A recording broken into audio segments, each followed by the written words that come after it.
ये शरीर उसी प्रकार से छूटता है जिस प्रकार से हमारे वस्त्र छूट जाते हैं। वस्त्र उतारने के लिए भी समय लगता है, लेकिन परमात्मा को इस शरीर को बदलने के लिए उतना भी समय नहीं लगता है। ये जीवात्मा फिर दूसरा आवरण धारण कर लेती है। मृत्यु के पश्चात जीवात्मा के साथ क्या क्या होता है, ये सारी चीजें मेरे भाई बहनों गरुड़ पुराण में लिखी हुई है। आप में से किस किस ने गरुड़ पुराण सुनी है? कोनी कोनी गरुड़ पुराण ऐकलं है? सामान्यतः जब किसी व्यक्ति की मृत्यु होती है तब गरुड़ पुराण लगाते हैं, लेकिन आप में से तो शायद किसी ने गरुड़ पुराण नहीं सुनी है।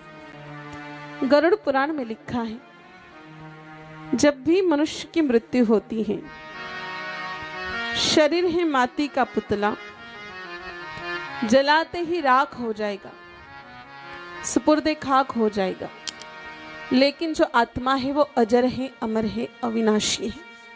Soul is never born and never die.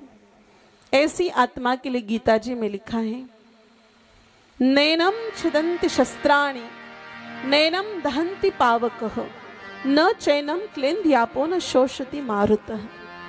जीवात्मा को पानी गला नहीं सकता, अग्नि जला नहीं सकती, हवा सुखा नहीं सकती, और दुनिया का कोई भी अस्त्र शस्त्र इसका छेद नहीं कर सकता। जो नित्य है, शुद्ध है, बुद्ध है, वो जीवात्मा है। ऐसी जीवात्मा, क्योंकि शरीर छूट गया, जीवात्मा को लेने के लिए यम के दूत आएंगे और यमपास नाम की रस्सी में बांध करके जीवात्मा को ले जाएंगे वैतरणी नदी के किनारे। ये जो नदी है वो बड़ी भयंकर नदी है। इसमें पानी नहीं, जल नहीं, दुग्ध नहीं, खून, पीप और मलमूत्र भरा हुआ। इस नदी की चौड़ाई है 400 योजन, 400 योजन।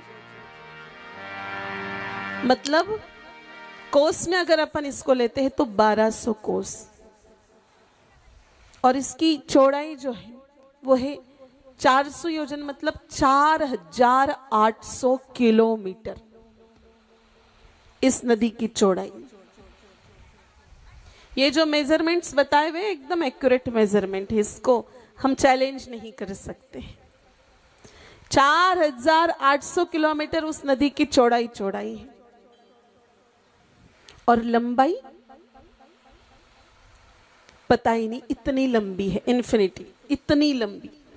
और किसी को जाने की जल्दी हो भैया तो अपने अपने स्तर पर आप खोजबीन करते रहिए, हमें जितनी जानकारी हमने बता दी। 4800 किलोमीटर की चौड़ाई, दुनिया भर की गंदगी इसमें भरी पड़ी है, और यमपास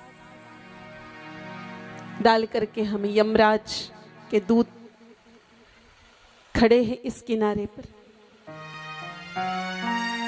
अब इस नदी से पार करने के लिए आप सोच रहे होंगे कि हम कोई हेलीकॉप्टर बुला लेंगे, कोई एरोप्लेन, हम चार्टर्ड प्लेन बुक कर देंगे, अथवा हम कोई